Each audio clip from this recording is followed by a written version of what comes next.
Welcome back to my Shipra blog. কেমন আছো তোমরা সবাই বন্ধুরা? আশা করছি তোমরা সবাই অনেক ভালো আছো। তোমাদের ভালোবাসায় আর ঠাকুরের আশীর্বাদে আমিও কিন্তু মোটামুটি ভালোই আছি। তো আজকে কিন্তু অনেকটা সকালেই উঠেছি, তো 4:30টার দিকে জাগনা পেয়ে গেছি। তো জাগনা পেয়ে আর ঘুমাইনি। আর দেখবে পাখির ডাক কানে গেলে আর কিন্তু একদমই ঘুম আসতে চায় না। আর আমাদের এদিকে তো চারিপাশে গাছপালা বাগান, এর জন্য পশু পাখিগুলো বেশি, এর জন্য ভোর হতে না হতেই ওদের ডাকটা আগে কানে চলে যায়। কিন্তু আর পাখির ডাক কানে গেলে আমার কিন্তু একদমই ঘুম হতে চায় না। তো ভাবলাম আর শুয়ে থেকে দেরি না করে উঠেই পড়ি। তো উঠে যা যা বাসি বাসন ছিল সেগুলো বের করলাম, রান্নাঘরগুলো ঝাড় দিয়ে তারপরে কিন্তু এই যে রান্নাঘরটা মুছতে চলে আসলাম। মুছতে কি লেপতে চলে আসলাম। তো রান্নাঘরটা ভেতরে লেপা হয়ে গেছে। আর আমি যখন লেপা শুরু করেছিলাম অনেকটা অন্ধকার ছিল, ঘরের ভিতরে লাইট ধরিয়ে কিন্তু লেপেছি। এর জন্য তোমাদের সাথে আর ঘরের ভেতর লেপাটা শেয়ার করলাম। তো ওইদিকে যে বারান্দাটা লিপে নিচ্ছি, আর বারান্দাতে ওইদিকে খড়ি রাখা আছে। তো খড়িগুলো তো আস্তে আস্তে প্রায় শেষ হতেই চলেছে। আর লেপলে মুছলে ভীষণ ভালো লাগে। আর আমাদের এই তুলসী মঞ্চটা এখনও কিন্তু কমপ্লিট হয়নি, এর জন্য ওই যে ওই পাশে যে মাটির তুলসী গাছটা ওটা কিন্তু লেপে মুছে রাখা হয়েছে। আর লেপে মুছে রাখলে বেশ ভালো লাগে। আর পুজো পালির দিন আসলে কিন্তু আমাদের এই লেপা মোছার কাজটা কিন্তু আগেই করতে হয়। আর আমরা এই যে গ্রামের মানুষরা পুজো পালিয়ে আসলে কীভাবে ঘর বাড়ি লেপে মুছে রাখি সেটাই তোমাদের সাথে কিন্তু শেয়ার করলাম। তো পাকা ঘর তো যে ঘরগুলোতে থাকি সেগুলো তো মেঝেগুলো পাকা আছে, সেগুলো তো জল দিয়ে মুছলেই হয়ে যাবে। আর এই যে রান্নাঘর, এখানে বড় একটা রান্নাঘর, ওই পাশে আরেকটা রান্নাঘর, এগুলো তো মাটির, তো এগুলো তো লেপে মুছে রাখতে হয়। তো ওই যে ভোর থেকেই কিন্তু লেপার কাজটা শুরু করে দিয়েছি। আর সকাল সকাল লেপা মোছার কাজ করলে না বেশ ভালো লাগে, কিন্তু পরে রৌদ্র উঠে গেলে লেপা মোছার কাজগুলো করতে একদমই ভালো লাগে না। ওইদিকে তো উঠানেও গোবর দেওয়া হয়েছে, সেটা তোমাদের সাথে শেয়ার করলাম না। তো এদিকে ঘরগুলো লেপছিলাম, সেটাই তোমাদের সাথে কিন্তু শেয়ার করলাম। তো ঘর লেপে মুছে তারপরে কিন্তু আবার আমার সকালে রান্না বান্নাও কিন্তু আছে, এর জন্যই কিন্তু সকাল সকালে উঠেছি। তোমরা তো জানোই আমাদের আবার সকাল সকালে রান্না করতে হয়। তো ওইদিকে রান্না কিন্তু আমি দুই দিকে বসিয়ে দিয়েছি, দুই উনানে। যেহেতু বাড়িতে এখন লোক বেশি আছে, তো বাড়িতে এসেছে বাড়ির আমার যা ভাসুর ওরা সবাই, ননাস টনাস ভাগনা সবাই এসেছে। তো লোক বেশি, এর জন্য একদিকে রান্না করতে করতে দেরি হয়ে যাবে। তো দুদিকে রান্নাটা বসিয়েছি। দুই উনানে ভাত, এক উনানে ভাত, এক উনানে ডাল দিয়েছিলাম। তো এদিকে ভাত হয়ে গেছে, ডালটা এখন ফোড়ন দিব। আর আমি এদিকে ডাল ফোড়ন দিব, কড়াইটা দেখি বেশি গরম হয়ে গেছে ওই উনানে।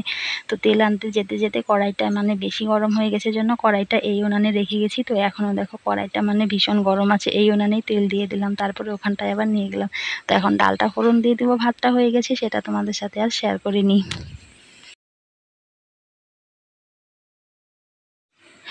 আর দেখবে বন্ধুরা, বুদ্ধি খাটিয়ে সংসারের কাজগুলো করলে না বেশি লোকের কাজও কিন্তু অনেক তাড়াতাড়ি করে ফেলা যায়। তো যেরকম আমি বুদ্ধি খাটিয়ে কেন বলছি, ভোর 4:30টার দিকে উঠেছিলাম জন্য কিন্তু আমি সময়ের মধ্যে সমস্ত কাজ করে ফেলেছি। ওইদিকে ঘর লেপা, ঘর মোছা, বাসনপত্র মাজা ঘষা বা বাসি জামা কাপড় ছেড়ে সেগুলোও কেচে দিয়েছি। তারপরে এদিকে রান্নাটাও প্রায় আমার হতে বসেছে, কারণ দুই দিকে দিয়েছি রান্নাটা। তো ভাত হয়ে গেছে, এই যে ডালটা হয়ে গেলে তারপরে আরও দুটো সবজি আছে, সেই দুটো সবজিও নামিয়ে নেব, তাহলেই কিন্তু আমার রান্না কমপ্লিট। তো এখন কিন্তু বেলা সেরকম হয়নি, 8:30টার মতো কিন্তু বাজে। তো 10টার মধ্যে কিন্তু সমস্ত কাজকর্ম, রান্নাবান্না, খাওয়া দাওয়া সমস্ত কমপ্লিট হয়ে গিয়েছিল।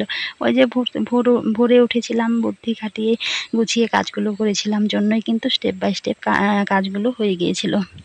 তো এদিকে আমি ডালে ফোড়নটা দেওয়ার জন্য পেঁয়াজ দিয়ে দিয়েছি কড়াইতে। তোমরা তো সবাই জানো ডাল রান্না করতে, জাস্ট একটু তোমাদের সাথে শেয়ার করলাম। তো এই যে পেঁয়াজটা হয়ে গেলে ডালটা ফোড়ন দিয়ে দেবো। আর উনানে ডাল রান্না করলে না ডালের টেস্টটাই কিন্তু অন্যরকম হয় কিন্তু গ্যাসের থেকে। আর এই যে উনানে দুদিকে রান্না করলে উনানগুলো গরম হয়ে গেলে ভালো যদি জ্বালানোর কাঠ থাকে তাহলে রান্না করতে বেশি দেরি হয় না, কিন্তু তাড়াতাড়ি রান্না হয়ে যায়। তো এদিকে আমার এই যে ডালটাও হয়ে গেল। তো পুরো রান্নাটা তোমাদের সাথে শেয়ার করবো না, তাহলে ভিডিও তো বন্ধুরা অনেক বড় হয়ে যাবে।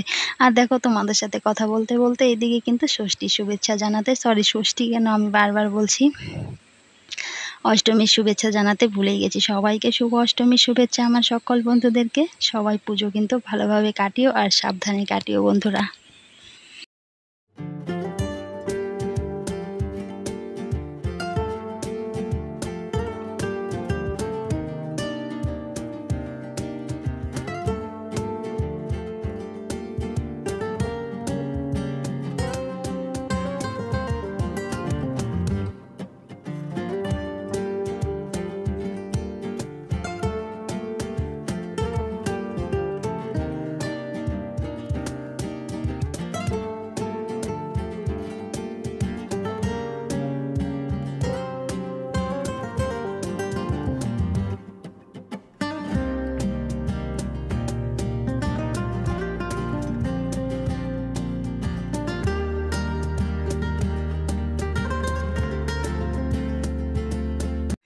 আর আমার এদিকে শেষ রক্ষাটা হলো না, কারণ আমি এই যে পুজোর মানে অঞ্জলি দিতে যেতে পারলাম না। তো এদিকে সমস্ত কাজকর্ম সেরে টেরে স্নান করে নিয়েছি। আমার শরীর ভীষণ খারাপ লাগছিল, ভীষণ মানে শরীরটা ম্যাচম্যাচ করছিল, এতটা খারাপ লাগছিল। তো বুঝতেই পারছো কেন পুজোটা দিতে যেতে পারিনি। তো মা হয়তো চায় না, আমার ভাগ্যে হয়তো ছিল না, এর জন্যই কিন্তু আমার পুজোটা আর মানে অঞ্জলি দেওয়া হলো না পুজোতে। সবাই অঞ্জলি দিতে যাচ্ছে আর আমি মন খারাপ করে ঘরের মধ্যে সংসারের কাজ করছিলাম। তো এদিকে এই যে গোবরগুলো রয়ে গেছে সেগুলোই ফেলতে কিন্তু এই যে চলে আসলাম। শরীরটা তো যতই খারাপ লাগুক না কেন সংসারের কাজ তো করতেই হবে। তো অনেকক্ষণ থেকে গোবরগুলো এখানে ছিল, তো কেউ ফেলছিল না। তো আমার ভাগের কাজ কে করবে বলো? যতই আমার শরীর খারাপ থাক, যতই মানে কাজে সেটা পড়ে থাক না কেন, আমাকেই করতে হবে। তো বেলা অনেকটাই হয়ে গেছে। তো এখন আমি এই যে গোবরগুলো ফেলতে চলে এসেছি। আর অনেকগুলো গোবর, জানো, অনেক বেলা অবধি আজকে গরুগুলো এখানটায় ছিল, তো এজন্য অনেকগুলো গোবর হয়েছে কিন্তু। অনেকে বলে যে জয়েন্ট ফ্যামিলি থাকে সুবিধে অসুবিধে সমস্তটাই আছে, কিন্তু আমার ক্ষেত্রে থেকে বুঝি আমি যে অসুবিধাটাই বেশি হয় আমার। কারণ যখন আমার শরীরটা খারাপ লাগে, আমি আমার যে ভাগের কাজটা থাকে সেই কাজটা কিন্তু পড়েই থাকে, সেই কাজটা কিন্তু কেউ করে দেয় না। সেই আমার শরীর খারাপ নিয়েই কিন্তু আমার ভাগের কাজটা আমাকে করতে হয়। তো এখানে সুবিধাটা কোথায় জানি না, কিন্তু আমার মনে হয় যে অসুবিধাই বেশি আছে। তো এর জন্যই বলি যে জয়েন্ট সংসারে থাকতে গেলে না অনেক কিছু স্যাক্রিফাইস, ত্যাগ, সমস্ত কিছু ত্যাগ করতে হয়, কিন্তু অনেক সহ্য শক্তি নিয়ে কিন্তু থাকতে হয়। কিন্তু কি করব, আমার ভাগ্যে যেটা আছে সেটাকেই মেনে নিয়ে চলতে হয়। মা যেন আমাকে অনেক শক্তি দেয়, অনেক সাহস দেয়, আমি যেন এভাবেই যেন কাজগুলো সংসারের করে যেন টিকে থাকতে পারি।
তারপর দেখো এই যে এদিকে কীরকম রৌদ্র উঠে গেছে দুপুরবেলার, একদম মানে এত রোদে সবাই যে অঞ্জলি দিতে যাচ্ছে সেজেগুজে একদম ঘেমে অস্থির, কিন্তু আমাদের বাড়ি থেকেও যাচ্ছে, সবাই সেজেগুজে যাচ্ছে অঞ্জলি দিতে। আর আমি এখানে দাঁড়িয়ে দাঁড়িয়ে দেখছিলাম, কারণ আমার শরীরটা তো ভালো নেই, আমি তো যেতে পারবো না।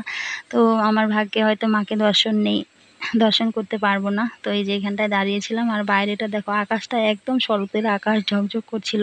তো এরকম ঝকঝকে আকাশে যদি মাঝে মাঝে পেঁজা তুলোর মতো মেঘ ভেসে বেড়ায় তাহলে কিন্তু বেশ ভালো লাগে, শরৎকাল শরৎকাল মনে হয়। আর চারপাশটা এতটা মানে রৌদ্র উঠেছে, ভীষণ কিন্তু রৌদ্র উঠেছে। একটু ঠান্ডা ঠান্ডা ওয়েদার থাকলে পুজো পালির দিনে কিন্তু বেশ ভালো লাগে।